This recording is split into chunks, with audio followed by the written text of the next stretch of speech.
உங்க கையில 350 ரூபா இருக்கா, நீங்க ஒரு சைட்டை ரெஜிஸ்டர் பண்ணிக்கலாங்க. பெர் ஸ்கொயர் ஃபீட் 350 ரூபா கொடுத்துட்டு இருக்கோங்க. லொகேஷன் எங்கன்னு பாத்தீங்கன்னா நம்ம பெருந்துறை RSல உலகபுரம் பஸ் ஸ்டாப்ல கொடுத்துட்டு இருக்கோம். வெறும் 350 ரூபாய்க்கு இந்த சைட்டு பாத்தீங்கன்னா DTCP அப்ரூவோட கொடுத்துட்டு இருக்கிறோம். DTCP பஞ்சாயத்து அப்ரூவ் ரெண்டுமே இருக்குங்க. கண்டிப்பா வந்து விசிட் பண்ணிக்கங்க. அப்படியே பாத்தீங்க அப்படின்னா டோட்டலா ஒரு 44 பிளாட்ஸ். அதுல பாத்தீங்கன்னா தார் ரோடு ஃபெசிலிட்டிஸ் பார்த்தீங்கன்னா 33 அடி தார் ரோடு இருக்கு. ஸோ அது போக 1200 ஃபிளாட் பார்த்தீங்கன்னா பிரிச்சு போட்டிருக்கோங்க.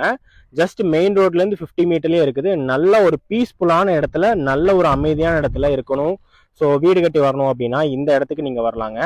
சூப்பரான காத்து. பீச் பக்கத்துல போனா கூட இந்த மாதிரி காத்து கிடைக்காது. நம்ம ஊர்ல பாத்தீங்கன்னா இப்ப நல்ல நேச்சுரலா காத்து ஃப்ளோ பாத்தீங்கன்னா சூப்பரா பக்காவா அடிச்சிட்டு இருக்கு. நான் வீடியோ எடுக்கிற டைம் மழை வருதுன்னு நினைக்கிறேன். ஸோ அதனால அந்த அளவுக்கு ஃபீல் சூப்பரா இருக்குங்க. நீங்களும் இந்த மாதிரி ஆசைப்படுறீங்களா? சைட்டுக்கு வந்து விசிட் பண்ணுங்க. கண்டிப்பா சைட்டை மிஸ் பண்ணாதீங்க.